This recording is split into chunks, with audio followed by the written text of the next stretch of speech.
might be to get it right now. Cause chasing you makes me go lose my purpose. My purpose. My purpose. My purpose.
You know I don't play right. Just give me the word, You know I don't play right. Don't give me this. I'm gonna get back when I feel like. You know I don't play right. I'll put up a good fight. Just give me the word, You know I don't play right. You know I don't play right. Don't give me this. I'm gonna get back when I feel like.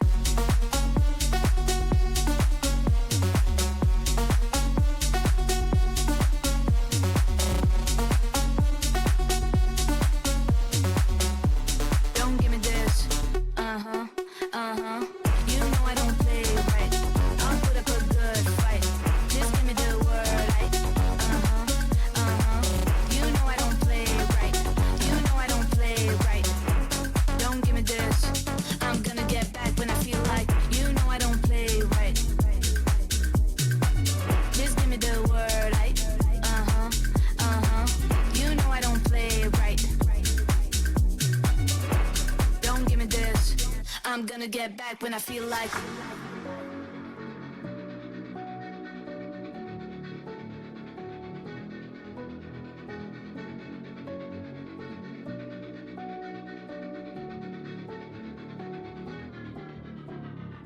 You know I don't play right.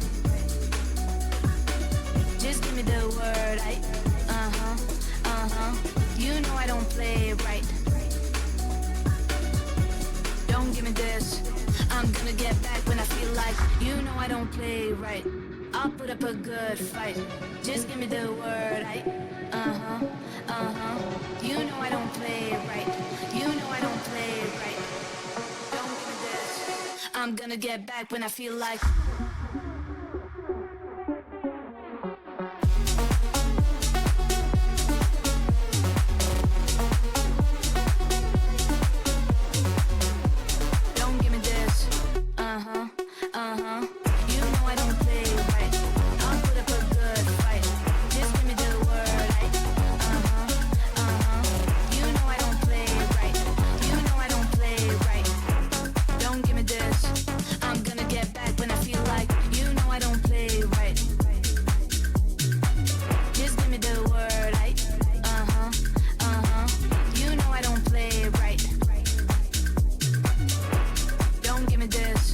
I'm gonna get back when I feel like.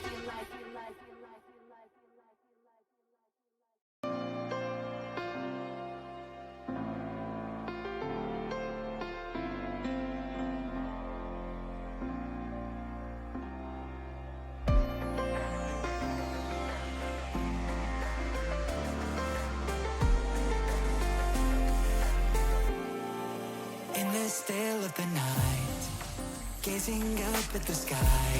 When the stars began to fade, dimming lanterns in our eyes, thought there was nothing to find.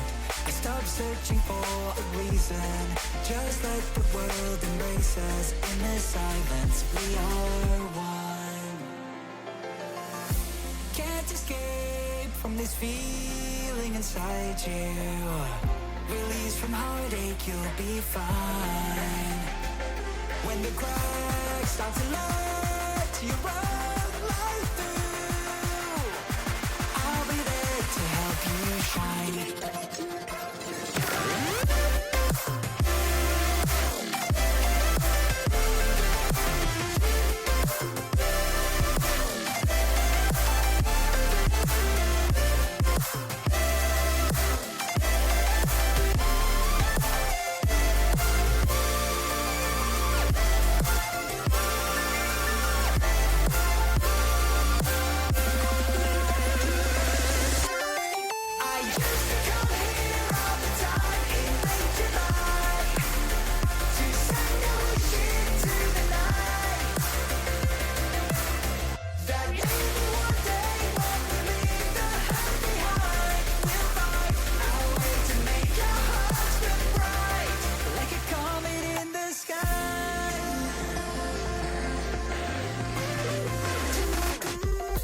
Promise you this, as long as you're looking, you'll see the signs. Just for a moment, a flash of light, you'll never forget. I heard you crying aloud, and a part of me cried with you. I finally see why all the me tears fall out of you. Can't escape from this pressure inside you, but tonight the stars align. When the cracks start to let your own light through, I'll be there to help you shine.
Feet pics.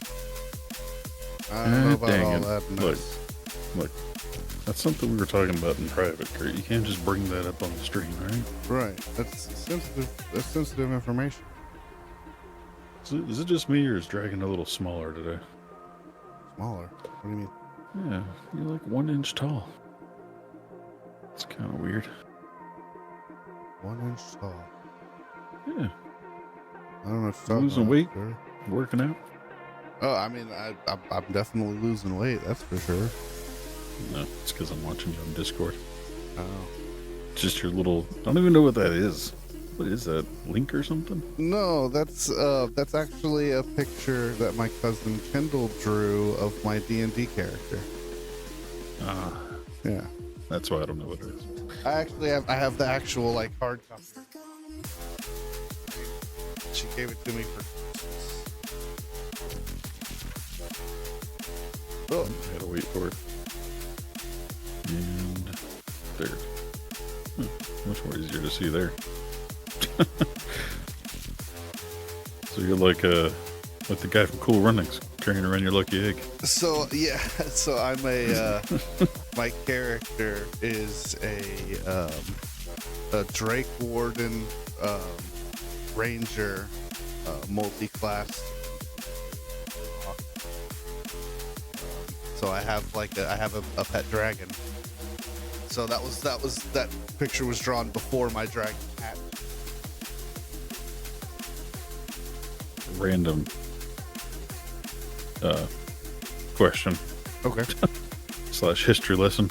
Okay. What was it that meme or repeated inside joke we used to say about Coke or something? It was like brought to you by Coke or something, or God, what were we doing? Oh, I don't know. God, that was like when we were doing like the video game stream or the 24-hour streams, or Yeah, all you need is a I little don't Coke in remember. the morning, man. no, we were saying like, because we were constantly bringing it up on stream. We're like, brought to you by Coke, but not really. I know one of Scriv's big So- things that he always likes to do is he'll always like crack open a can and just go, ah! Like, God damn it, Scriv. Well, anyway, to start off with our news like normal. Yeah. On the goat side and side of the RUM-Gaming, we're once again off the table for Sunfest this weekend. The partner we're going with, made some kind of smart observations. It's supposed to basically rain like damn near all day on Friday, and it's a Friday, Saturday, Sunday event outdoors in a park. And it's not exactly like a real water soaking park. Like, Yeah, it's just not it quickly made for turns it. to mud out there. It's a fucking swamp.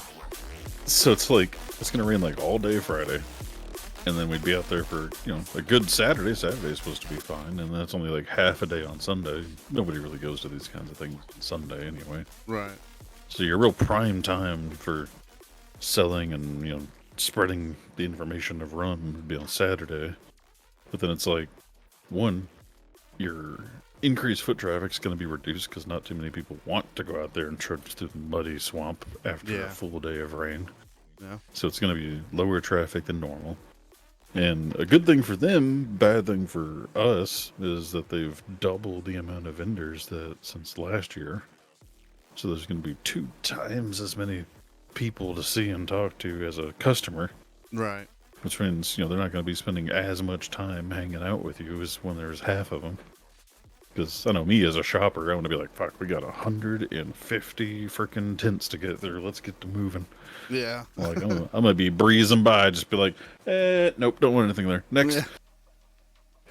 Like, because I'm not trying to spend 3 hours in the sun outdoors. Like, Yeah. Yeah. so I'm like, people are going to be doing that scan shopping. Just quick scan, and if nothing jumps out at them, they're walking on. Whereas when there's only, half as much, you're like, yeah, fuck it, let's make it worth our while for getting out of the house. I'll stop and actually look at every booth if I don't have as many to go through. Yeah. Yeah. And then from him, since he was the one paying for it, it was a pretty large investment for what was going to be a pretty short, crowded outcome. Mm-hmm. And just wasn't going to be financially good for him. Me, I had nothing to lose because I was just piggybacking. So there was no money lost for me. So, Yeah. but, I get it. He was our host, and I kind of agreed with him because he asked my opinion. He wasn't just going to leave me hanging. Based on the facts, I was like, yeah, if I was you, I'd stay home and do some 3D modeling, if anything, because he has, half his house is converted into a business. So I was like, shoot, man, even if you just take the time to reorganize your shop, it'd probably be more worthwhile for your time. There's so much stuff you could be doing.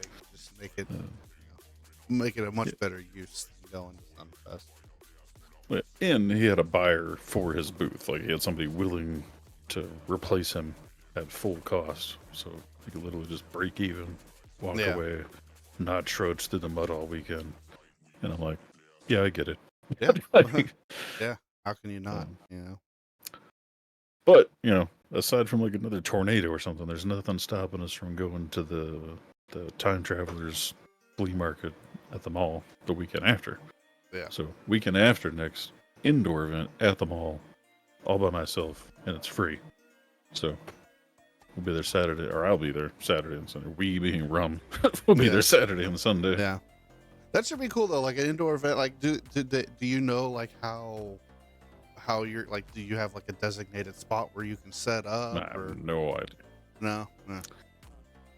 I mean, it's a smaller mall. They don't have like a huge like center courtyard area. And so I don't know if they're gonna have us like up and down the main corridor or all crowded in the center little circle or what. But, do you know like what time you're supposed to be there to set up or anything like that? I don't think they said an exact time. I mean, I just assume most of these things are like an hour prior or something. So. Right. And this one was, what did I do? I put it on our webpage.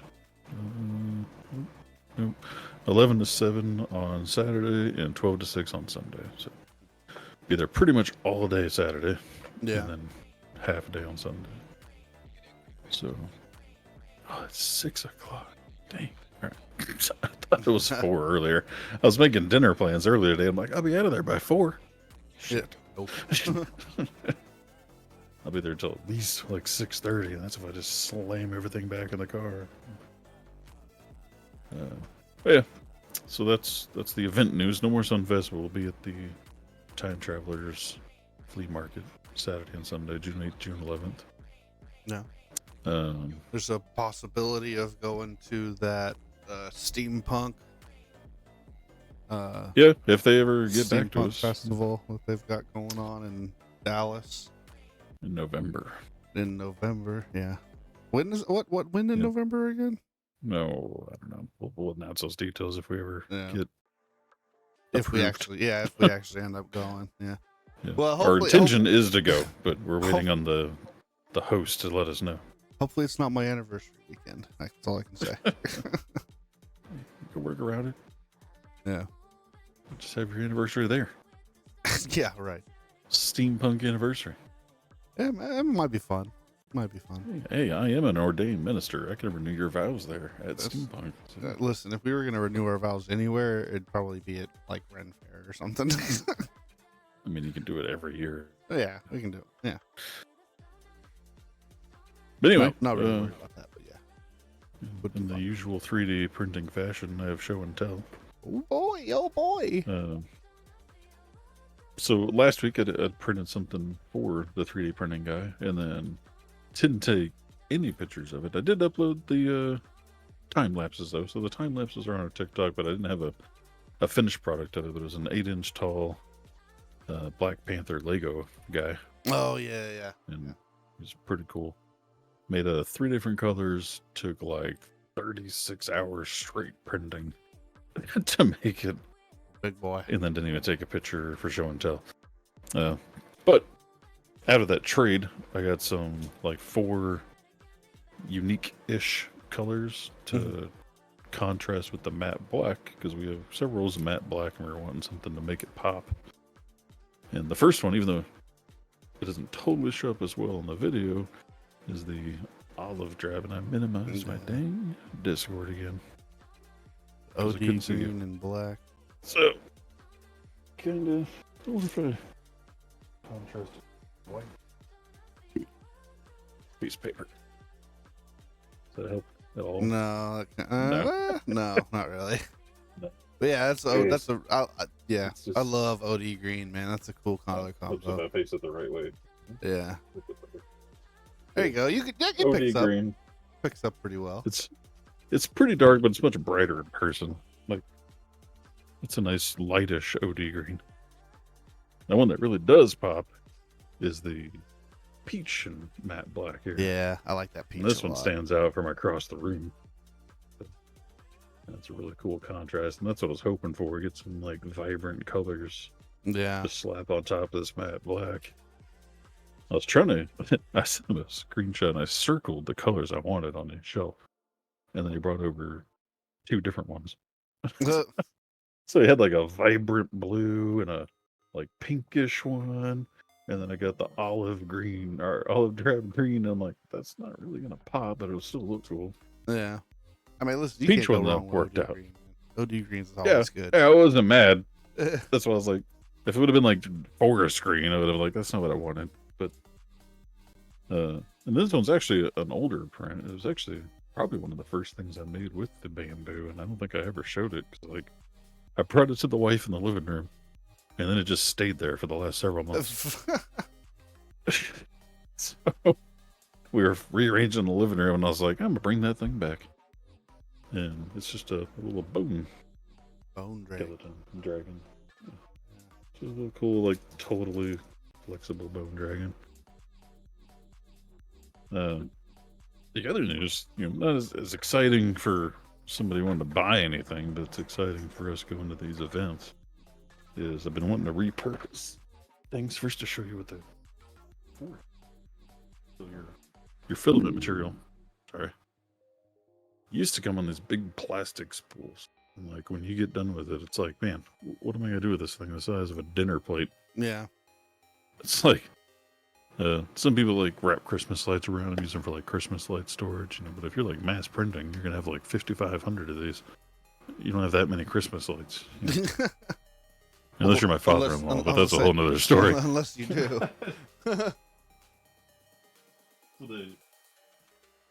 Almost all companies changed it to these cardboard spools, and these just break down.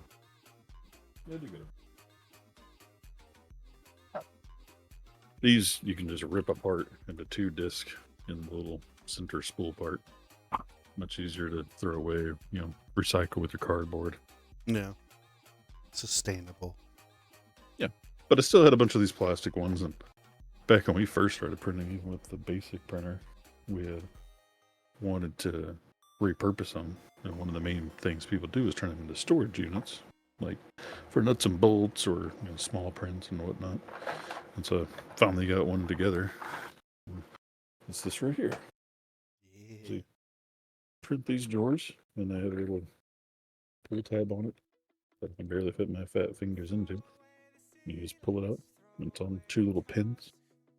And right now we got them filled to the brim with matching red rum coins, not to be confused with murder coins. Yeah. Red rum. Yeah. It got the cool rum speed logo on all of it. Yeah, it's pretty cool. And you can just kind of stack these up on the table and, store rum coins or little prints in them. Put little crystal dragons or something in there. But, recycle and repurpose, right? Hell yeah.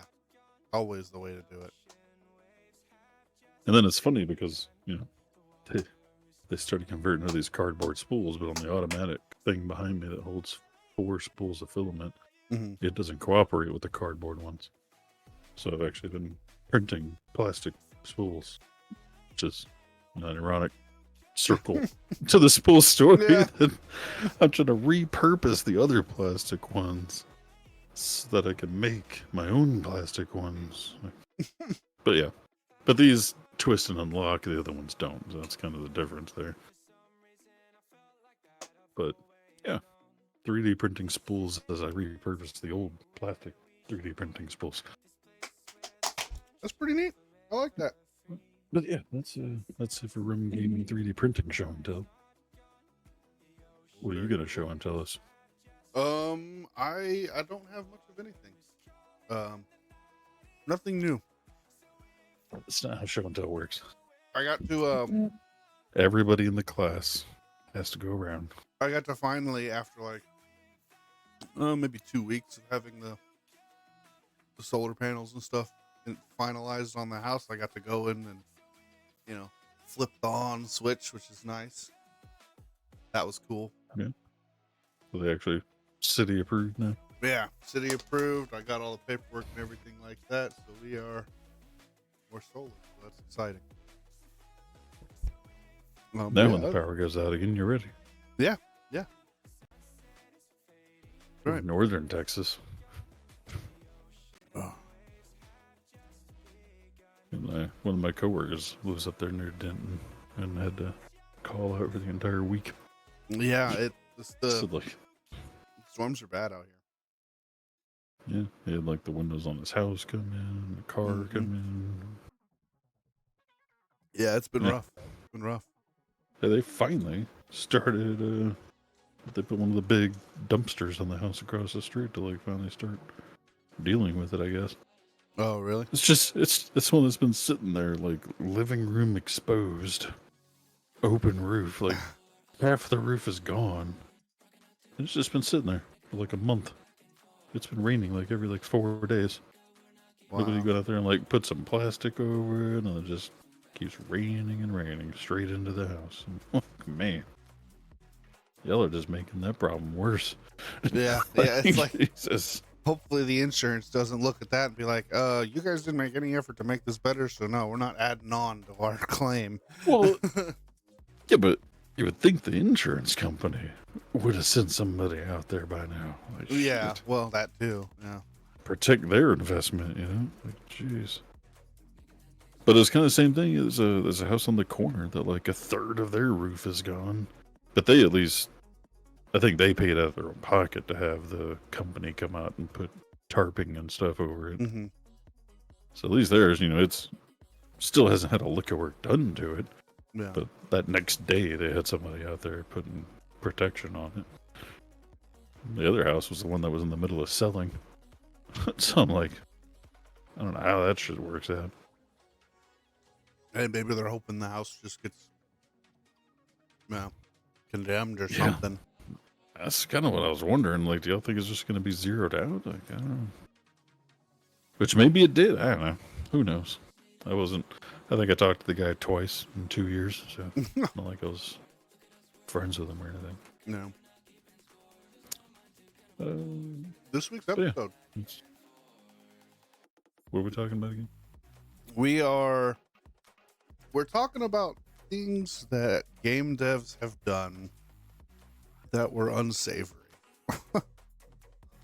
Well, to the whole community. to not the just whole community. To you and me. Yeah, not just to you and me, but to the whole community. Just questionable game development decisions. I mean, mine was a little bit more on the extreme side. I tried to specify like that caused the game to shut down or lose the majority of their player base. Like major fuck ups, not just, you know, a large group said they don't like it, you know. Yeah. I mean, game developers like those kind of changes all the time because you can't please everybody. Well, yeah, of course. Of course. You have to be objective. But no, some of the things that I have in mind that I would like to talk about are definitely unanimously bad. But I figure Yeah, I'd like to hear yours first. I don't know. I feel like mine are more like game shutting down bad. You might want to escalate to mine. Oh no, But we mine can are start pretty with bad. mine. Yeah, but yours are all in the last 3 months, and games aren't shutting down. Well, that's just what I could think of that's happened in the last 3 months. I got plenty of others. Well, I mean, I'll just go with my my saltiest of ones. Mm-hmm. Is actually, what year was that? Oh yeah, I know the year because it was the year I started WoW, which was literally 1 year like into WoW. So WoW came out in 2004, so this was in 2005. How old were you in 2005? Like 12? Yeah, something like that. I think so. You were 9 when I graduated. Yeah. Wait. Yeah. 5 plus 9. Yeah. Something like that. Math is hard. Yeah. So Star Wars Galaxies was a kind of an open world MMO. A little bit different though. Instead of your standard player leveling from 1 to X number, whatever the game set it as, they where you leveled each weapon and like armor specialization and profession, like gathering professions and stuff. So you would like pick up a sword and then start attacking and fighting things with swords to get sword XP until you max out your swords, and then you'd go in and get an axe and max out axes and guns and so on. And then there was like dance. There was like dancing to max out and gathering and driving and different like specialty powers and stuff to level up. That's how Final Fantasy does it now. Well, the combined level of all those made your character level. Right. And at any time, so what it was like you had to have like, say, one-handed swords, two-handed swords, and daggers maxed out. And then like engineering and mining maxed out, because I can't remember what they all were. And those 5 things combined would unlock the talent tree for like bounty hunters. Right. And then you could start leveling up your bounty hunter specific stuff.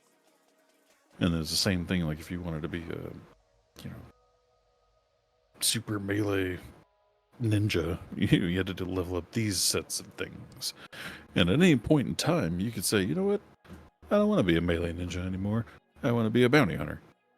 And you just start like deleting that and then re-leveling up what you need for that. So like you would delete swords and you'd go from level 100 to level 90. Right. And start leveling up the other one that you need for bounty hunting. So you could just constantly change your class of character, basically. Right. So, like Warcraft tournaments, I could just be like, I don't feel like being a priest anymore. I want to be a warrior. Yeah. And you're just, boom, you're a warrior. It's a lot like how Final Fantasy Online. Real similar kind of concept. Well, the extreme that they took it, though, was in order to become a Jedi in the Star Wars game, you had to do kind of like daily quest or weekly quest. So for those that are familiar with that, like Warcraft and other games, it's a quest that can only be done once a week, and you only get, in this case, that's the only way to get Jedi XP.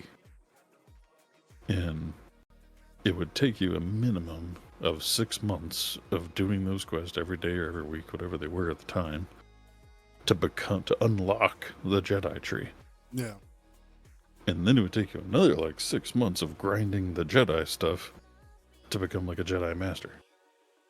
So it was like a 6 months minimum to unlock Jedi, and then 6 more months to actually be a good Jedi. Now, So it was like a year-long investment if you wanted to be a good Jedi. what is like the incentive to like not be a Jedi? Wouldn't it just be like at the end of the day everybody's just a fucking Jedi all the time? No. Well, I mean, at the end of a 6 month grind, sure. but a lot of, a certain percentage of it was you had to stick around long enough to do that. And that had to be your aspiration. There was a lot of things like people wanted to be mastered entertainers and just sit at the cantina because dancers and musicians gave people buffs and stuff. Right. The bounty hunters, if you kept grinding at bounty hunting, they were literally meant to be just like in the movies and hunt down Jedi. Like they had master bounty hunter abilities to go and take down actual player Jedis, because you would pick up missions to go hunt actual players. Oh, that's pretty cool. Like it would give you like their last known coordinate, and you had tools in your arsenal to continue tracking them down and pinpoint which planet and then where on the planet once you got there, and you'd actually find that player and then duke it out with them to try and collect the bounty. See, now that sounds like a fun little system. Yeah, it was crazy because I had a couple friends that were Jedis, and like we'd be out there in the middle of grinding and farming and stuff. And your mic's picking up you eating right into the mic, by the way. Oh, is it really? Oh no. Well, it's because you like got closer to it.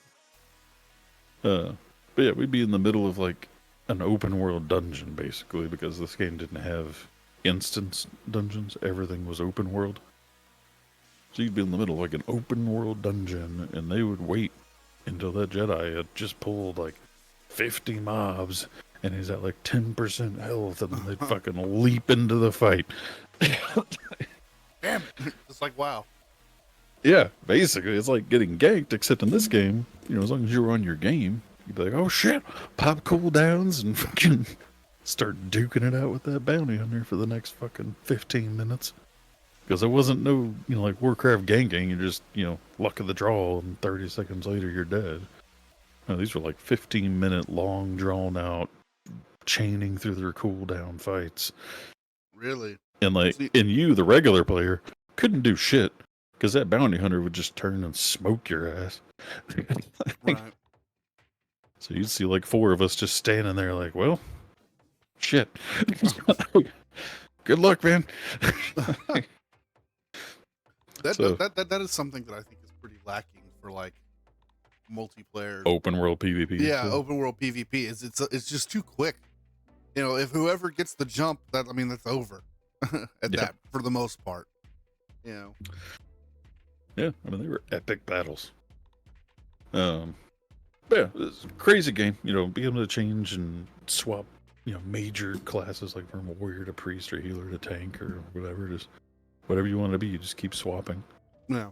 And then, whichever one you decide to stick with, there was like master tiers of it and, things to grind and unlock and stuff. Kind of like farming like legendaries in Warcraft, Right. You could eventually become like a legendary huntsman one of the cool classes was kind of like a camper or like a ranger, right? Like a camping, hunting forest ranger.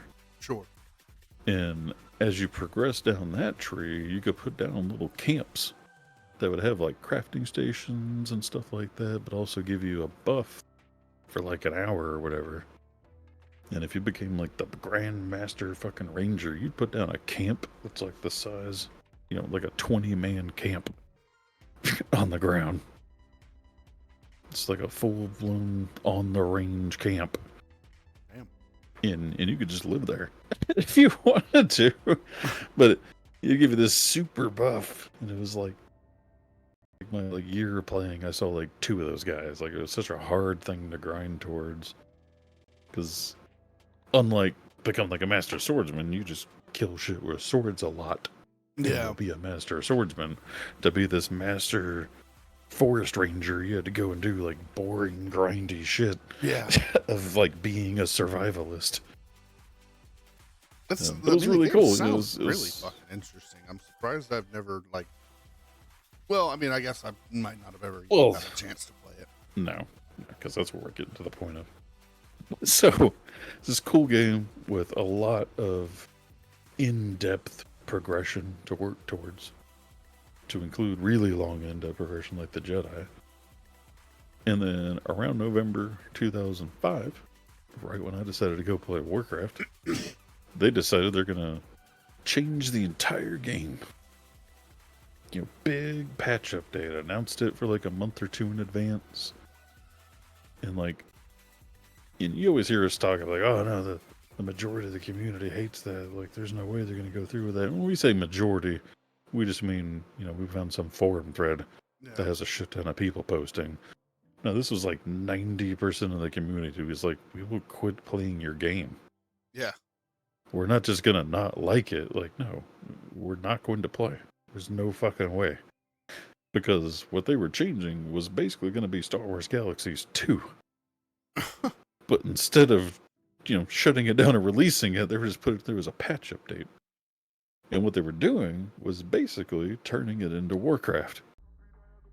Where at the very beginning, when you create your character, you had to choose a primary class. Like, I want to be a swordsman or a ranger or a gun guy or a bounty hunter or a Jedi.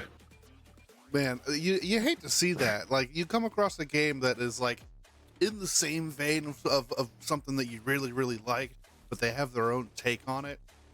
You know, and Yeah. it makes them unique and different and stand out, and then they just to just fall in line and try and gain popularity, they just completely ruin it and like rip off and go back to the unoriginal design and idea. Yeah. I see it happen all the Absolutely. time. It's really, really frustrating. They did that instead of just like making a race and then you decide which combination of thing you wanted to be. They just made it where you get to pick from 9 classes, and that's it. And if you want to play the other one, you got to create a new character. In the fact that you could just start off as a Jedi instead of the 6-month to a year-long grind. Yeah, if I were somebody that had done that, I'd have been Yeah. pissed. And then like all those cool like in-depth long-term mastery things to work towards, they just removed from the game. What a So, like, shame.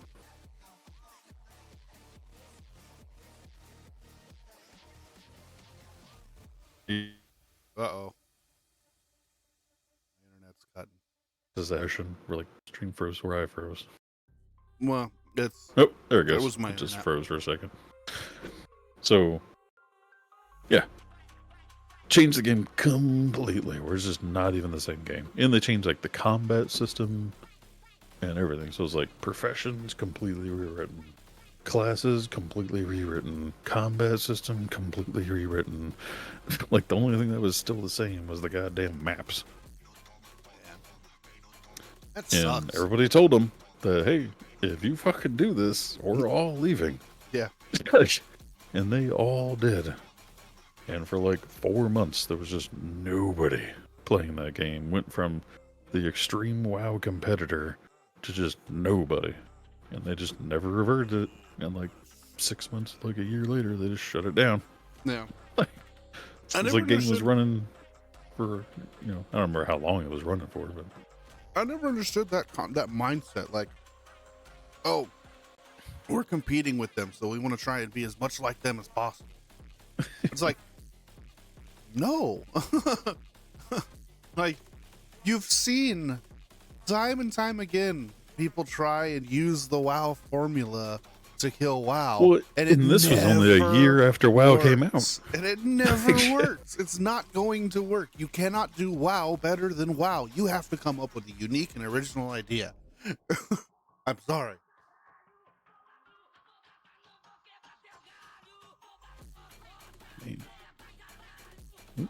I was trying to pull it up. Somebody had put in, it was like a daily player base of like 1.1 million. 1 year into Warcraft coming out. Yeah. So it's like, dude, you had a daily player base of 1 million. Oh, no, sorry. Total player base of 1.1 million. But still, Well, that's very different than a daily player base, but still. Still, I mean, they only had one server. Yeah, it's not bad. That's definitely nothing to turn your nose up at. Yeah, still crazy. Of course, I don't know how many Warcraft had at that time, but Probably who more. knows? I don't know. 1 year in, who knows? I'm curious. I wonder if there's like stats out there for like how many WoW gained it each year. Oh, I'm sure there is. We need to get a producer so they can look at it. We need a mod.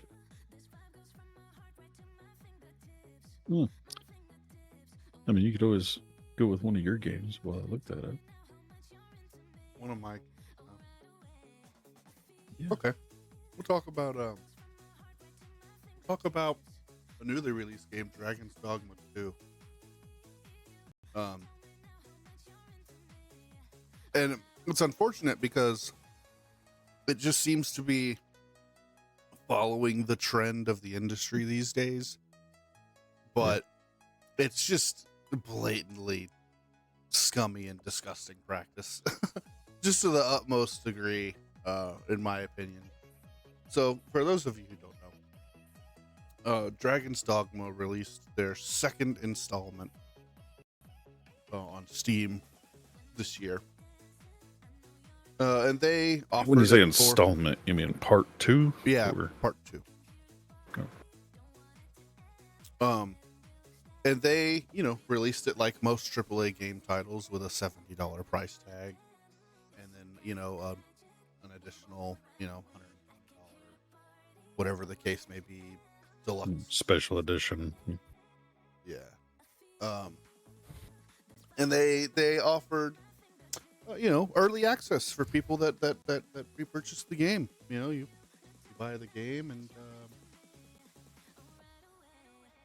you can get early access to it. So the early access comes out, they release everything. They release the game for the early access people to play it and enjoy it and have all this fun, and it comes out pretty well received. And admittedly, the gameplay looks fantastic. The game itself looks really, really good. But what I found was really, really, really scummy is they did the full and launch of the game, and then along with it, they proceeded to release. It probably doesn't reflect in Steam anymore, but they proceeded to release over 40 different paid add-ons, content, cosmetics, whatever the case may be. Like 40 additional things that you could, and a lot of these things consisted of items that were used in core functions of this game, right? And it's like, this is a single player game, number one. So it's like, why are you trying to upsell cosmetics and core game functions and like just Well, it depends on what you mean by the core game function. Is it something that's you're gonna have a distinguishable advantage over the other players? Yeah, but it's not multiplayer. That's the thing. They made a single player game pay to win. I think since then they have fixed it, but I could be wrong. But it's so scummy, and it ranging from $3 to $10 for this stuff, and it's like, why do you do this? Why do you release? Like, I don't have a problem with like microtransactions for like cosmetics and things that don't affect the actual gameplay. But when you start, I was gonna say, if it was 40 cosmetics, I would be like, all right. Right, whatever. Yeah. But this is literal pay to win at this point. You can spend real money and have an instant advantage on anybody else that plays the game.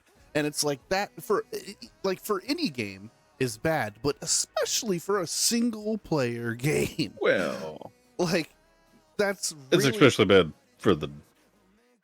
Well, I don't know. I don't think it's especially bad. I think it's definitely worse on PvP. I think multiplayer. It's really, really scummy. It's definitely it is worse on multiplayer, but even still, like, it's just a blatant attack on just saying, hey, we're not trying to hide it. We're going to squeeze as much fucking money out of you as we possibly can. No, it's disgusting. How would your opinion differ if it was like a $20 game?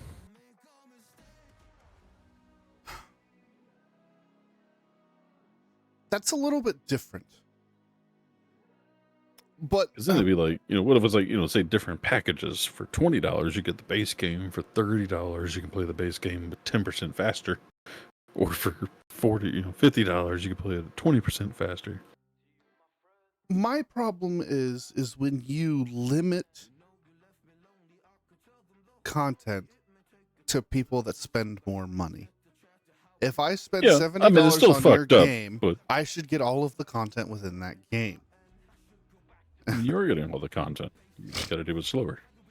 Yeah. Well, I mean, but that's different, right? Like if you want to sell different versions to like give somebody a fast track in the campaign or whatever the case may be, that's fine. But trying to nickel and dime people and adding microtransactions for consumables that you're going to have to rebuy eventually, like it's scummy as fuck. Yeah. Well, I say that especially if you're going to have an expensive ass fucking title. Yeah. If you're going to be like some free to play game, And then you're Okay, like, yeah, fine. fuck it, Yeah, that's how here's all you these make your things. money. You know. Yeah. It's So still when you have a doesn't a make you feel any AAA better. when you have a Sometimes. AAA studio putting out a $70 game and then after fully releasing it saying, "Oh, by the way, we're gonna squeeze you Okay, for well, some money." Well, that changes it too. So it wasn't until after everybody bought the game that Yes. they announced. Well, Yeah, that's a little that different. they published all this stuff on the Steam store. It's fucking sickening. See, I don't think I caught that in the beginning, or maybe you didn't say it. That there was after they bought the game. Yeah, they like announced all that. of this DLC and all of this like added paid content wasn't available until the game released fully on Steam. So like all the people that got to play it like for like the little pre-release thing had no idea. You know. I mean, regardless whether you get to play it or not, you paid $70 fucking, and then you find out, oh, by the way, you're not going to be at the same level as anybody that spends $30 more. Yeah. Or imagine if you bought the collector's edition, yeah, and then found out that unless you spend $30 more with them. Yeah. yeah, but imagine if you spent like the 110 and then found out the $70 guy that bought the $30 add-ons is going to be better than you. Yeah. Like I'd be yeah, it's just it's a mess, dude. That's one of the examples that came to me immediately. Just, really shitty business practices like that. Yeah. And that's something that could easily kill your whole game right there. Oh yeah. Because now you're like only player base is going to be the ones that already pre-bought it. Yeah, and it did. Everybody else is going to say fuck you. I mean, because if you look at their Steam reviews right now, it's got mixed reviews. And connecting. Okay, we should be back up. Sorry about that. I don't know what's going on. We're back. But what I was saying was, no, I mean, genuinely, it looks like a great game. Well thought out, well polished. Doesn't seem like to have any kind of big major bugs or anything like that, which seems to be a big issue these days. And it's like, so outside of the really shoddy business practices, this game would have been a great success, I think. And it's a shame to see. It's gonna, well, depending on if you're done or not, that's a segue into one of mine that I didn't tell you about earlier. That's all I've got for Dragon. So, as far as similar like scummy sales processes or happenings. Microtransactions are really bad at games. God. So we'll get back to that. Or we can segue to that first. So if we want to go on, like, I don't know how many you could quickly say, but I got 2 microtransactions that really one really pisses me off. One, I knew I was going into it, so can't really be mad if you know you're going into it. But, Yeah.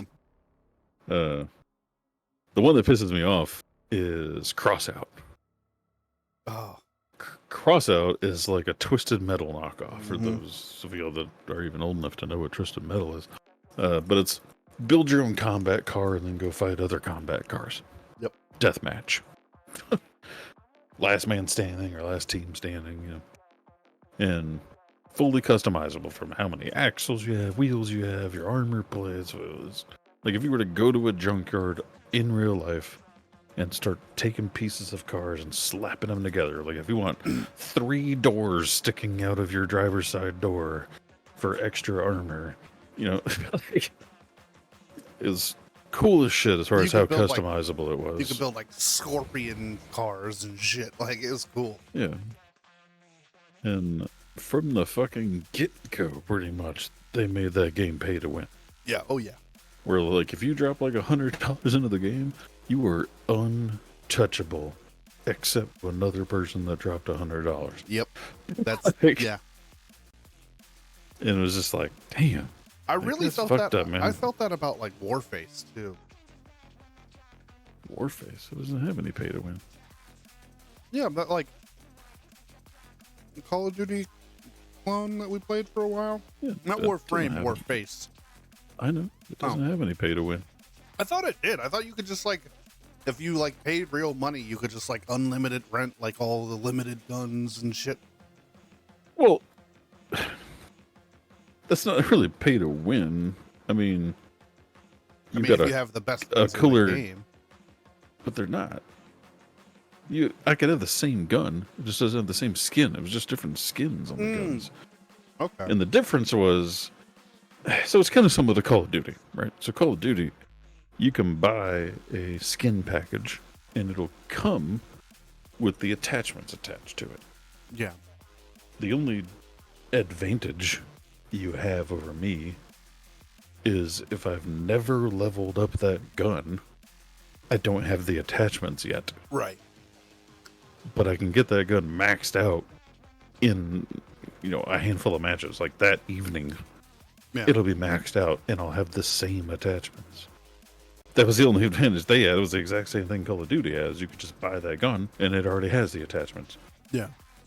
Or I just gotta go use that gun with no attachments for 3 games, and now I have the attachments. So maybe let's define microtransactions here. Let's define microtransactions as Well, what do you mean, micro or pay to winning? pay to win. Sorry, pay to win. Okay. Well, Pay to win is I what don't gives know. you an advantage that can't easily be obtained by another player. So, like with the crossout example, I can get every single thing that the person that dropped $100 has. Yeah. It would just take me 6 months. Yeah. But see, I'm not necessarily I'm more okay with that than like the complete opposite, where like you can only get this if you pay money. Yeah. But to me, if you're talking about months of grinding, that's still pay to win. Yeah. I So, mean, yeah. like in the crossout thing, so I'm going to sit here and just get slaughtered by you every game for 6 months until I can finally be on your level. Yeah. Like, Yeah. I do No, not I mean, want to play that game. that's definitely The not difference good. in like now Warface, you're like, okay, you're gonna have a slight advantage of me because you have attachments on that gun for 3 matches, and then I'm on equal playing fields with you. Yeah. So it's like those kind of advantages were, nothing. 6 months of fucking trampling me in the dirt is pay to win. Yeah. I mean, I can Or- speak on that. I can speak on that because that kind of happened, which was one of the games that I had talked about, wanted to talk about. Just really, shitty business practices, really, disappointing decisions. And that's Don't tell me Tarkov. that's what Tarkov did. Oh, Yeah, Escape from Tarkov, and it's a Damn. damn shame. And so I was this gonna one, say the guys that were standing, apart from the crowd yeah, decided to join the crowd. yeah. So I want to. I almost want to save Tarkov for the end because it's kind of a long We can. story. Yeah. Well, we can go back to the original segue I was going to go. Or no, the other pay to win one, which is the obvious one, is basically any phone game, any phone combat Any game. mobile game. Yeah. But yeah, I got sucked into this one that was, kind of like any standard like Command and Conquer, like have a base with a bunch of troops and stuff, But it was called Ark of War. We had like this big battle ship that you fly yeah, around yeah, with. yeah. I've heard. And you have a bunch of other little ships that'll fly out of it. And like, man, that game gives you the delusion that with enough hard work and effort, I'll be fine. It's That like Raid Shadow Legends. It's like no. well, I was looking at it like Crossout, right? Where I was like, well, yeah, there's the people that drop like $1,000 and they're just untouchable. But as long as I just stay the fuck out of those guys' path, I'm fine. Yeah. So I was looking at, the people that spent $40, $50, $100. I can catch up to those guys and I'll take them on and I'll be fine. But it just felt like I was always $50 behind Yeah. every person. Like every now and then, I'd be like, fuck it, I'm dropping $10. Yeah. Another month goes by, I'm like, fuck it, I'm dropping 20. Yeah. And then you're like That's how they $80 in and still feel like you're $50 behind. And I'm like, damn it, I'm getting sucked into the hole. That's how they get you, man.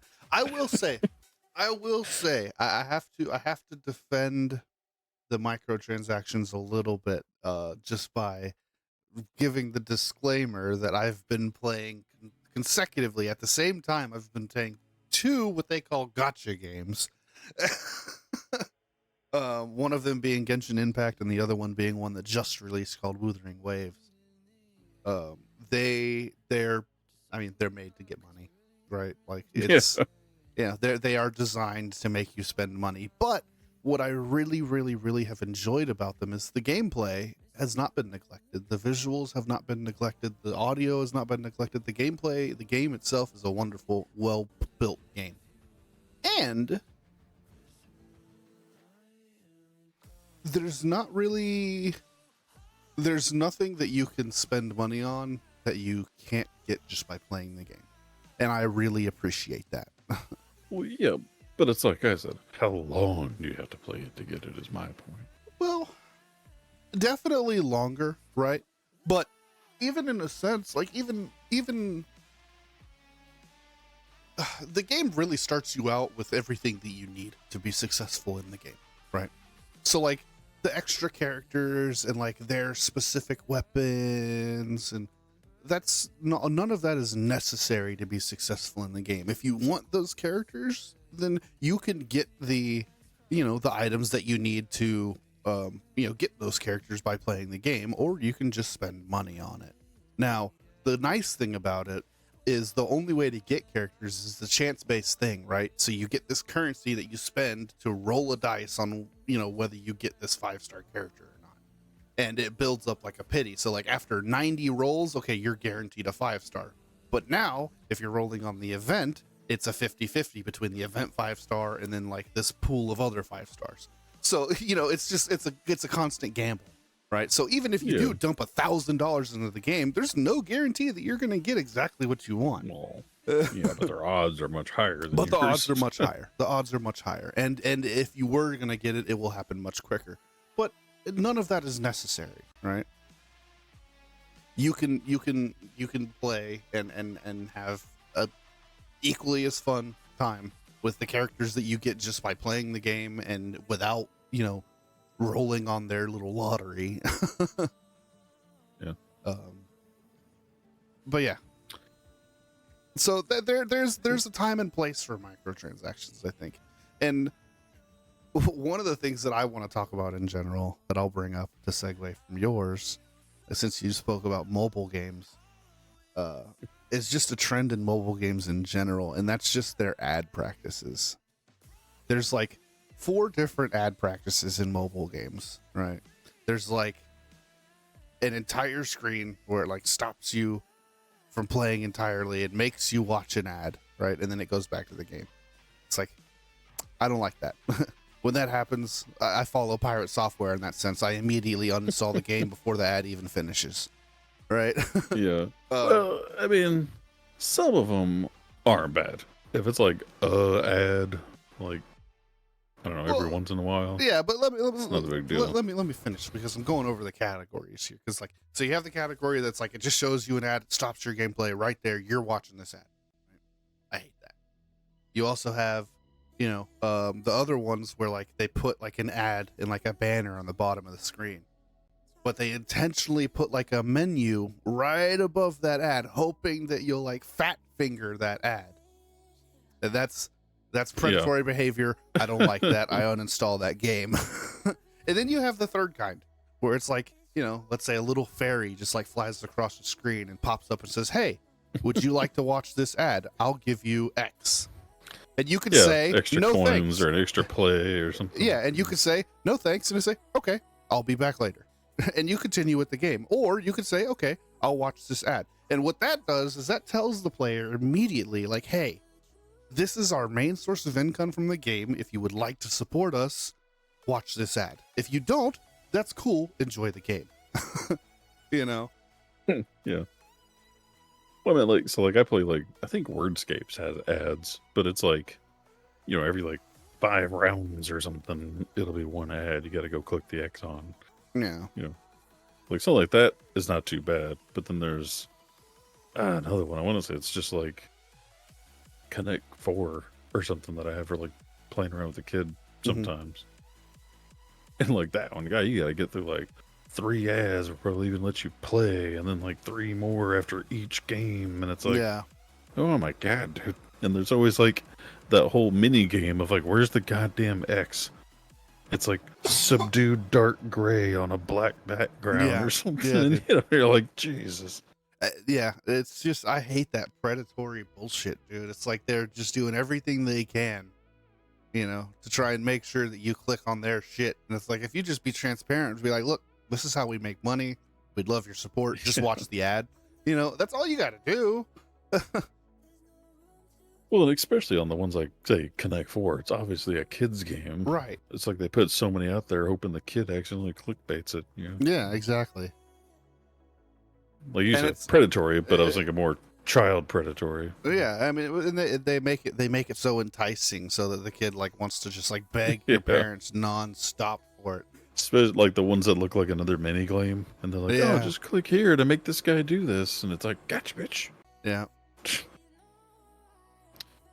Well, anyway, back to the what'd you call it with the dogma game? Just scummy shitty fart charging you. Yeah, scummy business practice. Yeah. So this was another one like back in the time, and it's also a double segue. It's a segue off of Star Wars Galaxies and off of the shitty business practices. Was a game called the Repopulation. Never heard of it. So you never will. So the Repopulation in 2012 started off as a Kickstarter program, or whatever you call it, pilot project. Kickstarter project.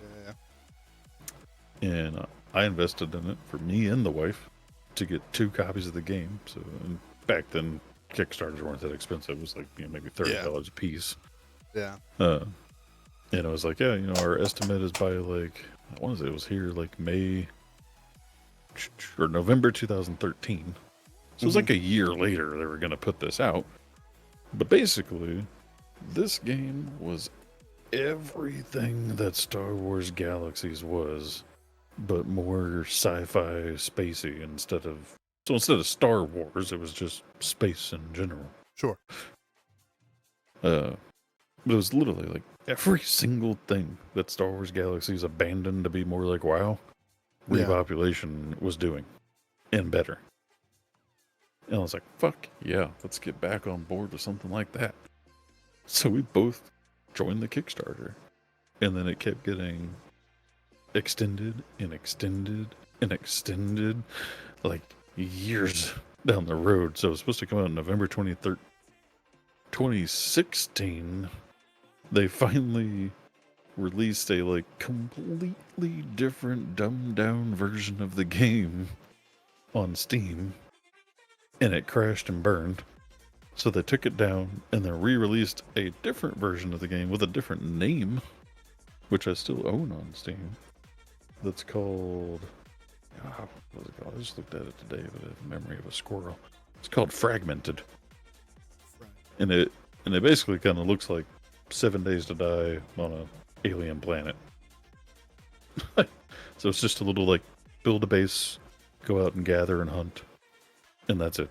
So it's 7 Days to Die on an alien planet. It's on sale right now for $1.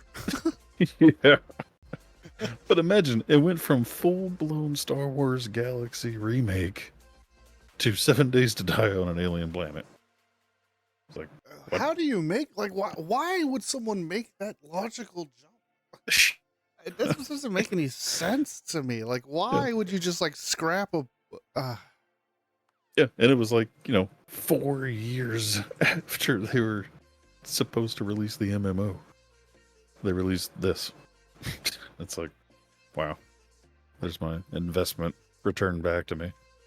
Instead of just being like, hey, you know what? Like, and I don't remember. I remember reading the stories. It was a whole bunch of things kind of out of their hands, like change of command and people leaving and coming back and, things like that. But it's like, rather than like suck it up and give people their money back, you released some piece of garbage that was nothing what you had promised.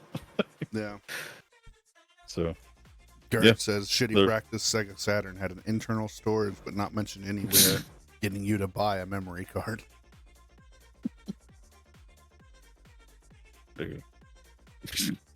Sega Saturn.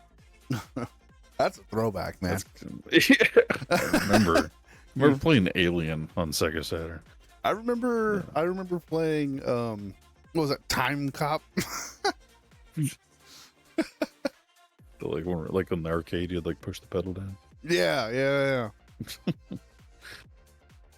I forgot about that one until I was telling the wife about the topic today, and I was like, "Oh man, speaking of things to be salty about, fucking Yeah.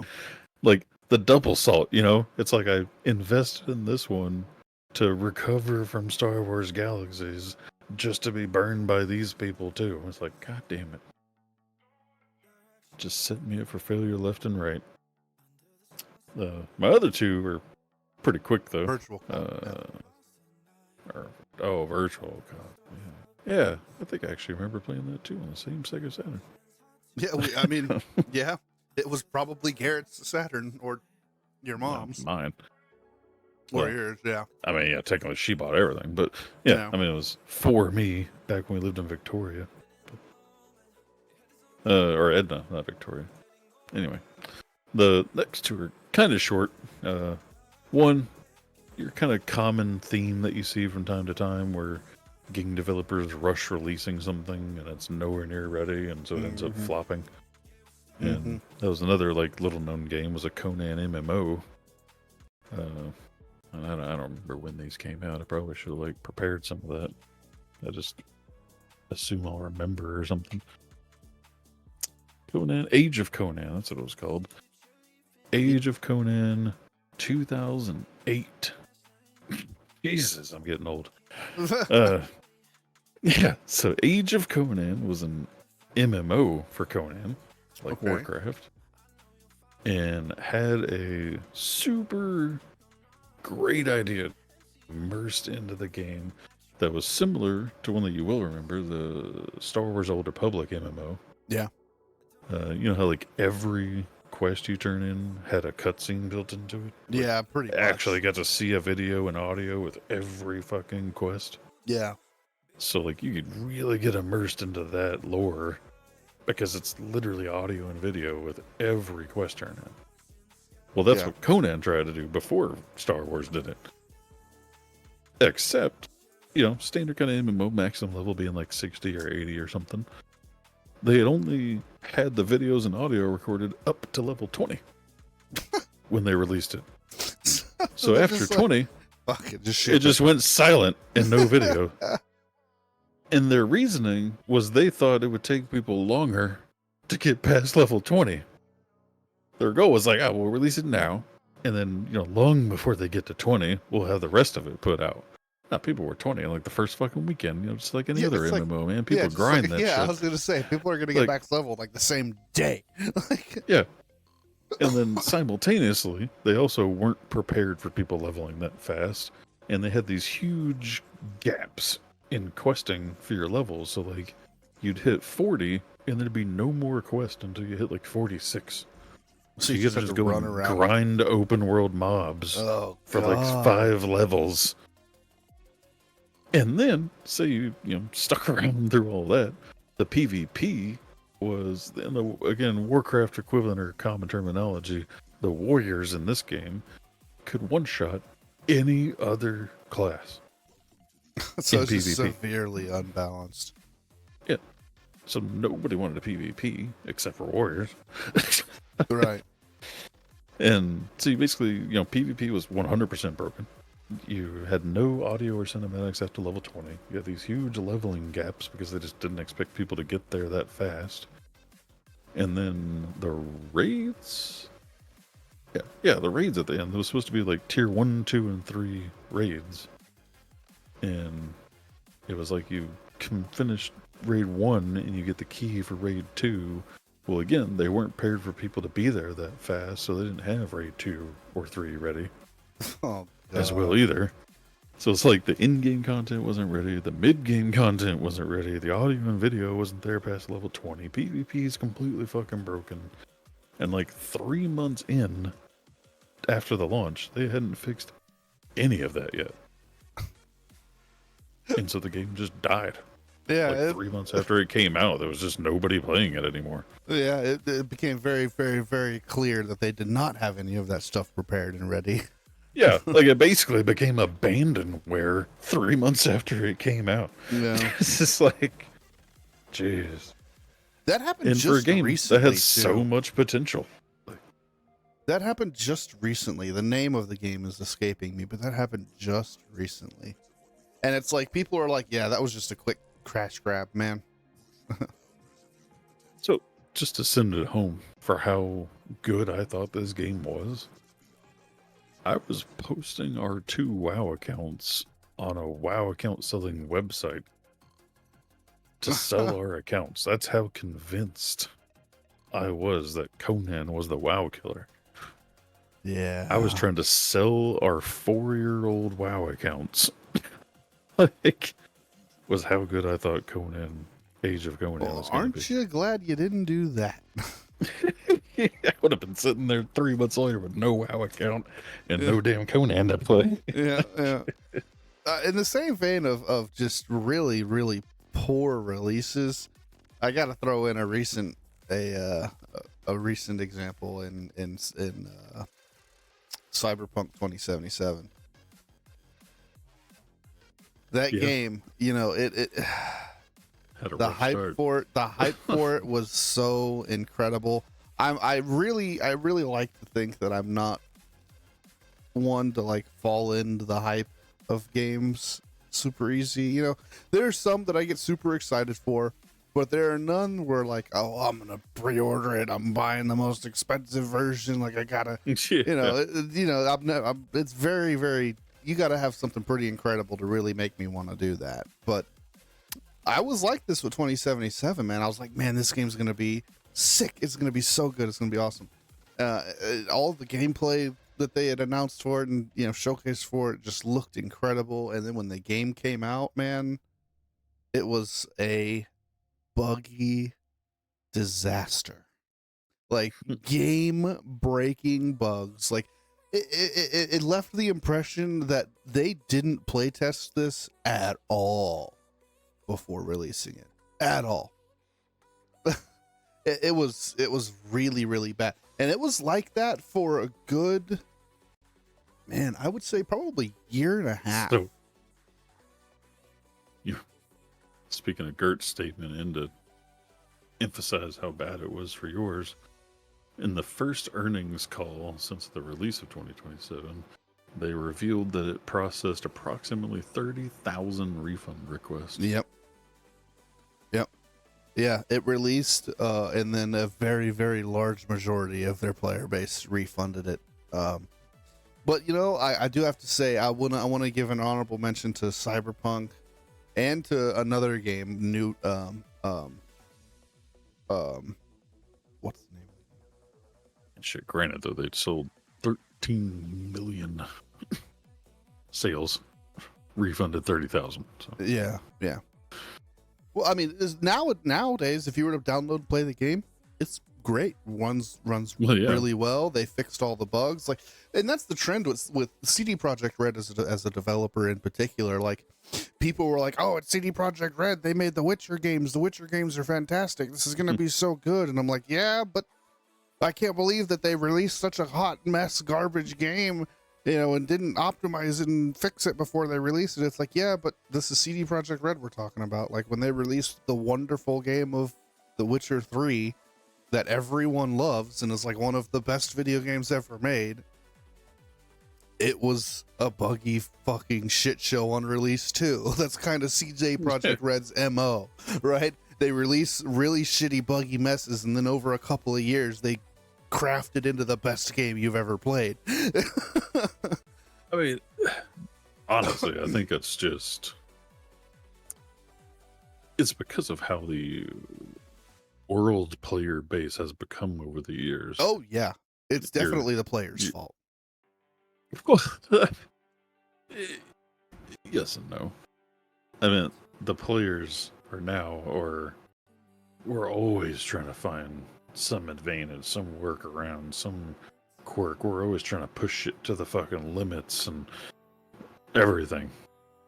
So it's like even people like, Warcraft, they'll release shit with beta and alpha phases and have thousands of people testing it, and then like day of launch find 72,000 fucking bugs and advantages that people found, and it's like, Jesus, like how did your thousands of people it's like not find this? Yeah, it's like, how did nobody get this? Like, how did this happen? Yeah, so it's like, but it's because, you know, as gamers have advanced over the years, like, you know, there's so many people that are geared towards finding those advantages and exploits and shit. And, well, I mean, I'll give you a perfect example. One of oh, by the way, I'm gonna just stop it right now. Okay, I do want to say, I'm gonna put a pause in the action. I do want to say today is our friend Scrivdoc's birthday. So happy birthday to Scriv. Make sure you tune in on Monday for his wrestling stream. But the reason I bring up Scriv is one of the content creators that he watches for the wrestling content that he does.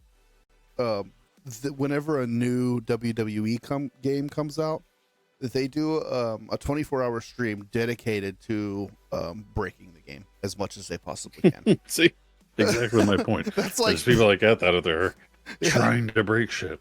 Yeah, like kind of shit. 15 years ago, people were just playing the fucking game. Yeah. But that's it. It's like as the whole gaming community as a whole, you know, gets more and more advanced in their knowledge of how to break a game. Yeah. Basically, the more likely you are to have a game that releases quote unquote fucked up. Yeah. Well, I mean, and it also doesn't help when like these devs and these companies and these teams that are working so hard on these games are getting fucking death threats for not releasing it on time or postponing it. It's like, God, like I want to release this game in working condition, but I'm afraid for my family if I don't. Like, yeah, it's really like, it's a shame because the domino effect is really, really crazy in that industry. Because like you have like the player base, right, who's demanding and impatient, right, and then you have the developers, the development teams that feel the pressure of that, so they work their teams harder and harder. And then you have the actual workers that work on the game that fucking hate their lives now because they're being worked so hard because the player base is pushing so hard to get it out. Yeah, it's just like, even if you put it in a much smaller perspective, like when I was running the 7-day servers. Yeah. I mean, you're talking just 30, 40, 50, 60 people.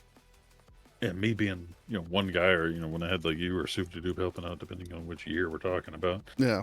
It's like, yeah, you got half the community bitching at you that it's unbalanced because of one thing, and the other half bitching because of the other way. And, yeah, you know, you're constantly getting told, like, well, if you don't do this, we're quitting. And the other guys are, well, if you don't do this, we're quitting. And it's like, Jesus Christ. Yeah. And then you run into the impasses where like half the player base wants one thing and half the player base doesn't want that thing. And it's like, okay, well, something's got to change, and I'm going to lose half my player base either way. So like, what the fuck? Yeah.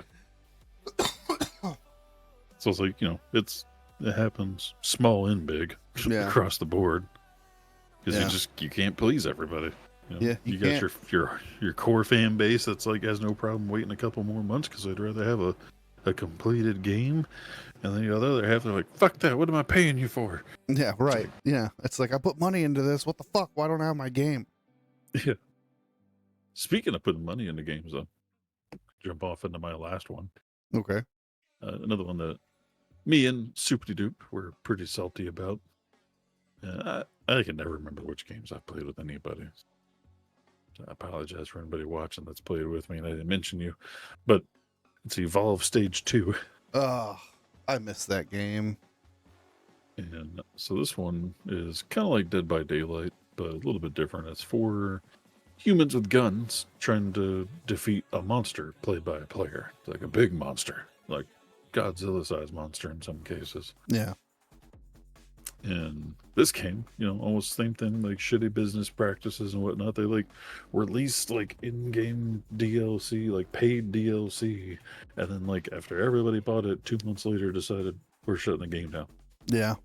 Like shutting servers down, nothing. Not even abandonware. Like I would have rather it had been abandonware and just let me keep playing. Yeah, no, it's like you can't even like play the game. It's still on the Oh, can you? I can install it and play right now, but it'd be just a local game, like me and you. Yeah, that's I would have to find other people that already own it to play it. yeah. That's a shame too, because the game itself was really fun. I really enjoyed it a lot. You know, all of it, about, I don't know, 4, 5, 6 or so of us playing, and we all loved it. Yeah. You know, I never looked at how many players are playing at a time or anything, but I mean, in my opinion, there was never long queues or anything. Yeah, so it was always based on pretty that quick. standpoint, it had a good fan base. And then, you know, took all their money from their latest DLC and said, just kidding, we're shutting the game down. Yeah. Yeah. I've damn. got one in kind of a similar vein. They didn't shut the game down, but and I can't necessarily blame the developers for this, because the developers didn't make the call, the publisher did. But unfortunately, whoever made the call, it's still fucked up. Yeah. But unfortunately, another really, really highly prospected game, really, really well loved game, has fallen into a shitty business practice, and that's Helldivers 2. You know, we had talked about Helldivers 2 on a couple of different occasions, and I've been playing it a lot. I really enjoyed it. I thought it was a great game. And then Sony decided, just because they're Sony, they were going to require anybody not playing on PlayStation to create and maintain a login for a PlayStation Network account. Now, Okay. that's inherent necessarily, you know, not a terrible thing, right? That's not a big deal, Face. you know. What baby face? Mine? This has been shaved off for like 3 weeks. What are you talking about? But you know, making a PSN account, doesn't seem like a big deal. They're free. It doesn't cost you anything to make a PlayStation Network account. You know, a lot of companies do that. I mean, even Blizzard with like Activision and shit. The problem with that is when they implemented that, they effectively kicked 50,000 players off of their game, because there was 50,000 players at the time that lived in regions that were not allowed to create PSN accounts, right? So after the big outrage that happened, right, with people uninstalling the game, requesting refunds, people were like, no, this is stupid, this is really shitty, you shouldn't do this. Why? Like, you're gonna cut off 55,000 of your players just because they won't make a PlayStation. What benefit does making a PlayStation Network account have? Oh, that's right, I know what it is. So that if you want to charge a subscription fee for me to be able to play PlayStation games on Steam, you can do that now. That's why you want to do it. But anyway, I mean, you can do that regardless of whether I make an account. But when people, had their outrage, Sony was like, they said, oh, well, we'll walk this decision back. We won't require a PSN account anymore. And everybody was like, oh, okay, that's great. That's wonderful. But what they didn't say is they didn't even actually fix anything. Those players that were kicked out of being able to play Helldivers because they couldn't make a PlayStation Network account, now in those regions, they couldn't even buy Helldivers. Sony said, okay, we rolled it back. Sold by Sony? No. We rolled it back. You don't have to make a PlayStation Network account. But they removed the game from those regions as well. So it's like, okay, you didn't roll anything back. You just made it so that nobody in those regions can even buy the game. Well, I mean, they did roll it back, but didn't solve the problem. Exactly. And it's like, why? Like, for what purpose? Like, why would you do that to your player base? Just for what purpose? So they can have it, so that you could track their PlayStation account? Yeah, exactly. Why roll it back at all at that point? Well, like I said, it's shitty business practices. They're trying to quote unquote save face and make themselves look good because they're doing the noble thing and rolling back a mistake that they made. But it's like, no, that's not what you're doing at all. Was that those people can't play the game, and now they still can't play the game. Right, because to me, the mistake wasn't that you made me make an account. The mistake is that you made it so those people can't play the game. And now they still can't play the game. Yeah, so you still didn't fix your mistake. They tried to like tout themselves as like these big noble, heroes. Like, oh, we're so sorry. We're gonna get this fixed because we want everyone to enjoy this game. And it's like, you lying fuckers, dude. And it makes me wonder if like somebody really didn't know, but it's like you can't imagine a company being that big, like not knowing. But it's like, and it sucks for the developers of Helldivers too, because the developers were like, look, we didn't want to make this call. We didn't make this call. We can't make this call. That's all. This is all on Sony. There's nothing we can do about this. We don't like it either. We don't want this to happen, but there's nothing we can do. And it's like, part of me is like, yeah, you can't really blame the developer in that point, but in a sense, you kind of can, because they decided to sign with Sony to begin with. And Well, Sony is notorious for doing this kind of shit. what's weird though, so I guess I'm trying to fit in the timeline. When did the country blocking the purchase of the game happen? Oh, it happened months after the game released. So, but what if you already own the game? You couldn't play it anymore. It wouldn't let you in. So it's not that you can't buy it; you can't access. Well, no, now you can't things that are buy on the it. Sony. If you had already bought it, you couldn't access it. I'm talking about now, though. Yeah, now you should. Now I think you can access it, but you can't buy it anymore. Okay, so if you're in that country and you had already bought it and hadn't refunded it, now you can still play since they rolled it back. Yeah, I believe so. Okay, so the rollback still had some effect. The people that already own the game can now play again, Yeah, but nobody else that wants to start playing can. yeah.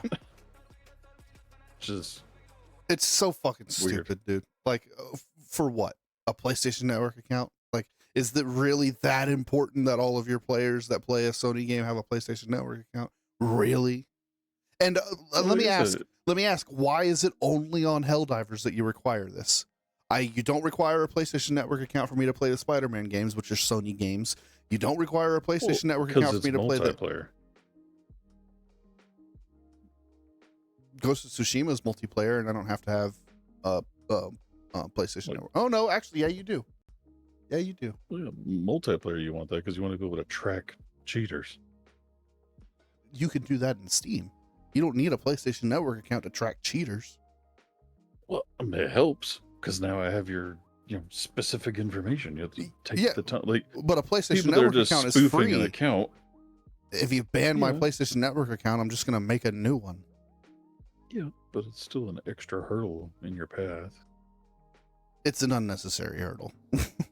Yeah, but some hurdles are better than no hurdles in some Yeah. cases. But Yeah. in this case, making it where but I don't know, it's really weird on how like a new publisher takes over and like now you just can't buy that game. Like I don't know. I never even knew that was a thing, that like you couldn't buy a game in certain countries. Yeah.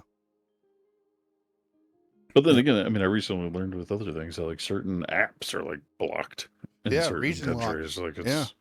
it's weird. Yeah. Don't understand Well, I why mean, apps are region locked. For any of y'all who are in Texas and watch porn, you can't access Pornhub in Texas right now. It's blocked. It's region locked. You have to use a VPN because the state of Texas is like requiring driver's license verification for those kinds of websites, and I guess those websites are like, yeah, no, we don't support that, so we're just not going to let you use this in that region anymore. I mean, it's kind of, I don't know, almost like one of those sheep moments kind of thing, where you Yeah. just assume that they don't have any real control. Yeah. It's like, they can just say, hey, this state can no longer use this app or go to this website or shop at this store. Yeah. Well, Yeah. Yeah, well, even China though, I think that it's like a whole separate like version of the game and shit. Yeah, because in China, there are restrictions on like what you can spend money on, like what you can like charge people for, is way more restricted than it is in the U.S. Well, saying specifically the WoW though, I think they have it set up where like they can only play on a China server. Yeah, and I think Like- the reason for that is I don't think they're allowed to have like actual subscriptions. I don't think they're allowed to do subscription based content in China. So like their WoW is like a one-time purchase deal. Fuck. Yeah, I think so. I'm fair unless that's because I'm fairly certain I read something recently about China banning like, in-app purchases and like down, you know, microtransactions and things like that, subscription-based content. Yeah, they regulate all that shit. That's like microtransactions are regulated by their government, which is pretty fucking crazy. God, see, yeah, there's so many gray moral areas and stuff when I have to restrictions, Yeah, because like with so many people, like we are just talking earlier, like trying to take advantage of you, where you almost feel like I have to buy these microtransactions. yeah, Like it's almost a good thing in a sense to control the idiots that are going to spend their entire paycheck yeah, on, their mobile game to get ahead this month. yeah. Like, and then they can't afford to feed their family. Or Well, whatever. I mean, Like, I guess that's a societal, difference. Like in America, we share the kind of mentality. It's like, that's not my fucking problem. You want yeah, to fucking blow all your fucking money, then so be it. But like in other countries, it's like, no, we should really kind of take care of our people and try and prevent them from doing dumb shit. Well, what was funny, and this kind of circles back to that statement I made of like some roadblocks are better than none. It's Yeah, kind of the same concept of, well, yeah, I'm blocking your microtransactions, but it doesn't mean I can't spend my entire paycheck on hookers and blow. yeah, I mean, you're not blocking me there. yeah, Like, doesn't mean I can't go and gamble it all away in one night. Like, yeah. it's just- It's definitely it's a give and take. There's pros and cons of each of it. It's like part of it. It's like you have no right to restrict what people do with their money, but at the same time, some people need that. yeah, that's kind of my point. Where it's like I get it, but it's still kind of fucked up. Like, I don't know. Yeah. Kind of the same thing with restricting our access to the internet. Any kind of internet blocking of any kind. Yeah, Whether it's to a site or certain hours or whatever. It's like, let me do what the fuck I want to do. yeah, But at the same time, some people shouldn't be left to do whatever the fuck they want to do. So, yeah, yeah. like, And with it's just like, with 2 minutes left before we end, I'll go ahead and see if I can tackle the big one, kind of do of a speed run. I want to talk about Tarkov a little bit. It's a long story, and so we'll start at the beginning. When Tarkov released, it released with a couple of different editions, right? It came with, your standard $60 base package. It had like a $75 one, and then it had like a $100 package. The $100 package was advertised as like a limited time pre-order deal, right? This is like a limited package. You buy it. We're removing it from the store at some point. Once it's gone, it's gone. If you bought it before, you keep the perks. You get to be a special limited supporter. 6 years after the game's release, this package was still available on the store. Problem number one begins, right? I thought it was only out for like a year or two. No, it's been out for a while. It's been in 6 years. It's been in like alpha testing for a long time. Oh, well, you said it was released. Well, okay, so it actually hasn't fully released. We'll get that out of the way first. The game has not released. It is still in quote unquote beta. Okay. Well, yeah. So when I say released, I say available to play and purchase. Right. Okay. But so closed beta started July 2017. Yeah. Jeez. Yeah. So 6 years, right? This quote unquote limited package is still available for purchase. Okay. It's to the point now where the player base is kind of like, hey, just about every single person that plays this game has this limited package now. Like, when are you ever going to take it off the shop? Like, this was supposed to be special for the people that supported you like early on, And so they, kind of threw their hands up in the air and said, fine, okay, you're right. So they removed it off it's not available to purchase anymore. Okay. Mm-hmm. Now, right before this happened, there was a video that was released by a content creator that went viral. This content creator dug into the financials or the financial reportings of Battlestate Games, the company that makes Tarkov. And because they are a UK-based company, all of their financial records are public records, so anybody can go and look at them. And so he went and he made this video where he broke down their financial records for I think the year 2022 and 2023. They showed really, really great profits. And in year 2023, they spent an estimated ridiculous amount of money on marketing and advertising for the new thing that Battlestate came, which is like adjacent to Tarkov, called Escape from Tarkov Arena, which is, Escape from Tarkov, the same engine, same mechanics and everything like that, but in like a team deathmatch style rather than like a extraction based shooter. So they dumped tons and tons and tons and tons of money into advertising, going to cons, something that they had never done before, right? And so people had assumed, man, Arena is probably selling really, really well. We hope that they're making a lot of money off of this because they're spending a lot of money. This is really good. Like, it's getting a lot of steam. Like, people are really excited about the game. It's getting a lot of traction. It's getting even more viewership than it had before. And then, shortly after this video released, they removed this limited edition from the store. And then they announced microtransactions, which is something that since just Arena or regular Tarkov? Regular Tarkov. So, and this, what was frustrating about them announcing microtransactions is Nikita, who is the head of the development team in Battlestate, had said from day one, he does not like microtransactions. He does not support them. They will not be in the game. And he said, especially pay to win. And what did they do? They released microtransactions, but not only were they microtransactions, they were pay to win. You could now spend real money to expand your stash space in the game. All right. What they also did is they released a $200 edition of the game. $250 edition of the game that adds a whole bunch of pay to win BS. It adds a PvE mode. It adds like a whole bunch of other content. And what really, really was scummy about it was the people that had bought the $100 limited edition. As part of that edition, says that we gain access to all future content and DLC. It explicitly said it. They didn't give any of the content from this $250 version to the Edge of Darkness edition people. None of it. And so people went ballistic.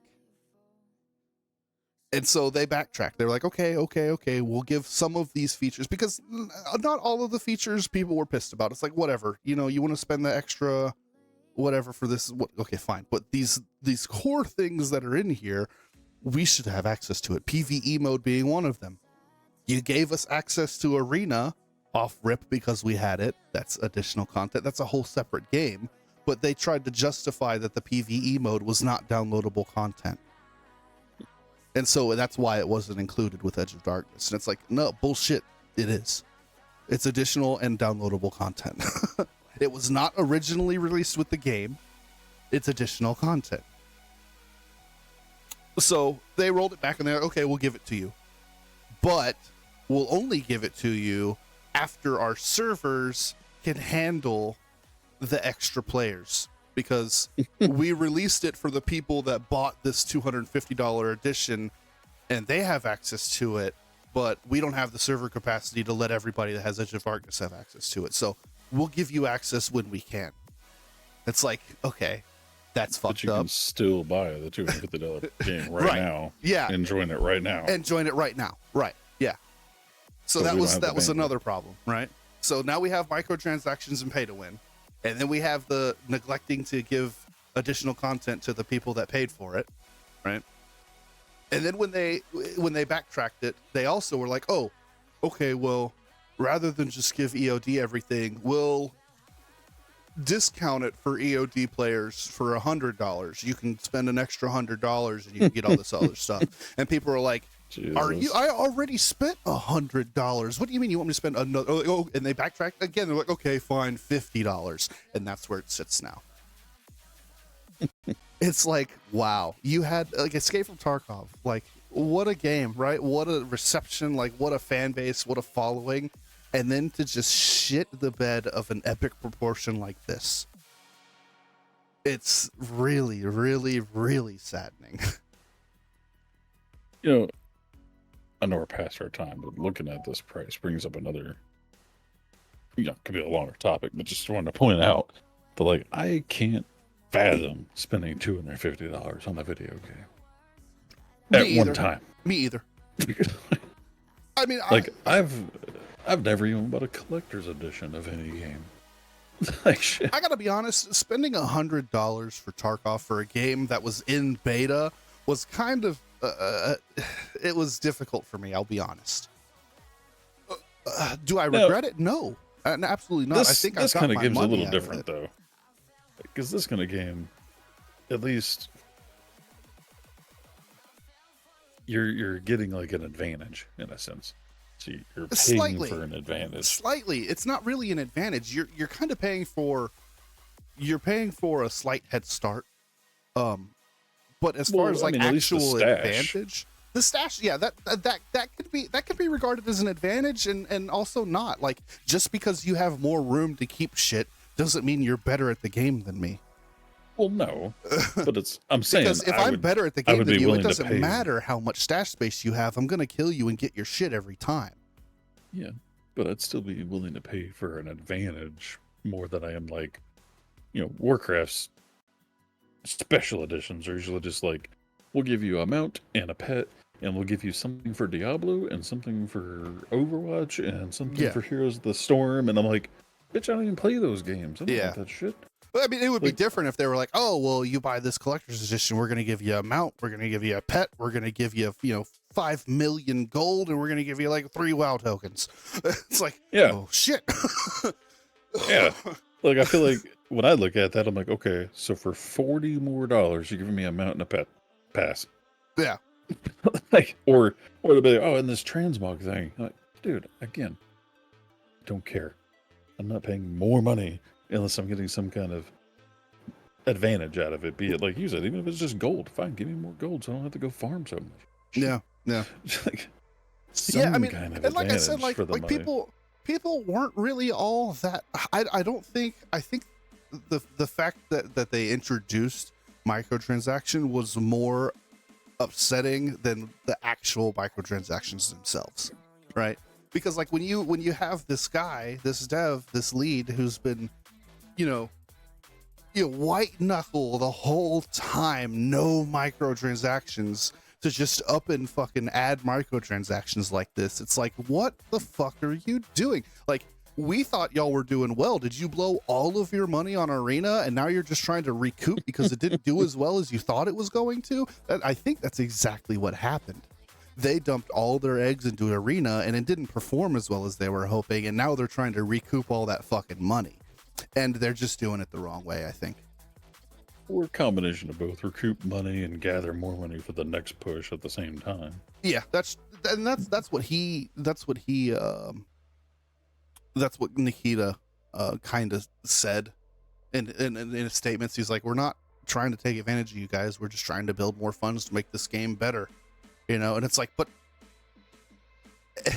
the biggest problem is like there are issues with the game that have been issues for a long time, and players put feedback constantly about it, and nothing changes. And when they do change it, they break other shit in the process. So it's like your updates, right? Although like, some of them, Space Engineers update. Yeah, it's like, although some of them are really good, they're never always great because there's other shit that's broken now. It's like, you can't seem to give us a good update. And then now, you're adding microtransactions and you're saying you need more money. It's like, okay, what's really going on here? Yeah. And I feel like if that was literally the case, you could have presented it like that to your community. And you could have released something different that says, hey, we're going to release this like massive skin pack and 10 more slots to your stashers for $50 Yeah. because we're working towards the next push of development.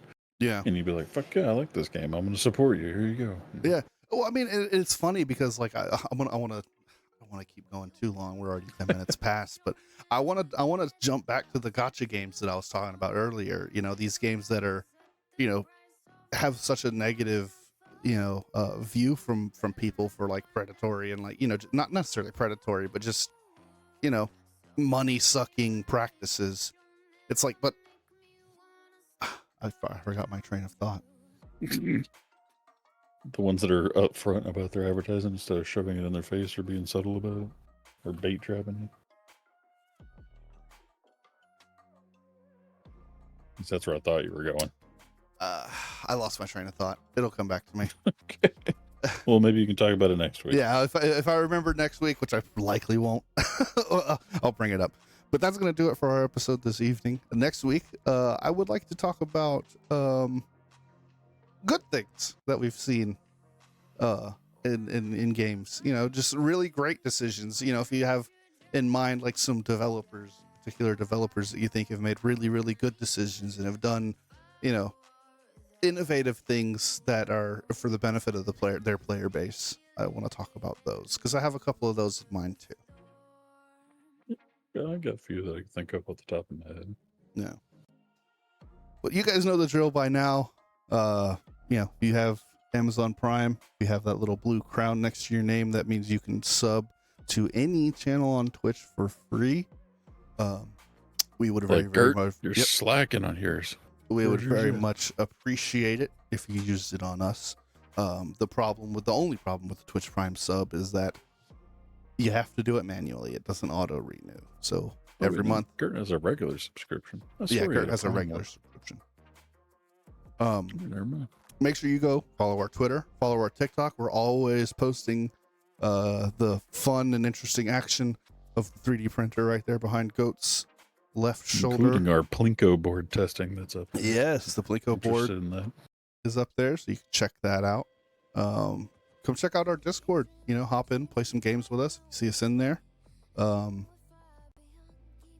Yeah, follow our YouTube. We post all the VODs for the streams there. So if you missed any of it and you want to go and catch up on what you missed, you can go to YouTube within a couple of days and it should be there. Other than that, I hope everyone has a wonderful night. Goat, do you have anything before we sign off? We'll just see y'all tomorrow. Probably, I don't know, doing something. I might be doing the Pandora Remix Heroic tomorrow. I might just buckle down and start doing it tomorrow. There you go. Make sure before you guys go to bed tonight, you'll send Scrivdoc a message on Discord, wishing him a happy birthday. And we will see you guys next week. Goat will see you tomorrow. And make sure you tune in Monday for Scrivs. Have a wonderful night, everyone. Bye.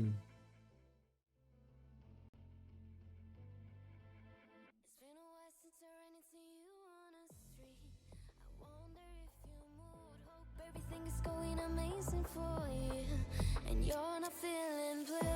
I feel the rain pour down my face, but that's alright. I smile, people passing by. Some smile back, some might not. I'm always looking for a shade when it's hot. I've been low key and I'm trying to stop. God, I'm feeling good. Yeah, but up a two and off I go. Really afternoon, it's up.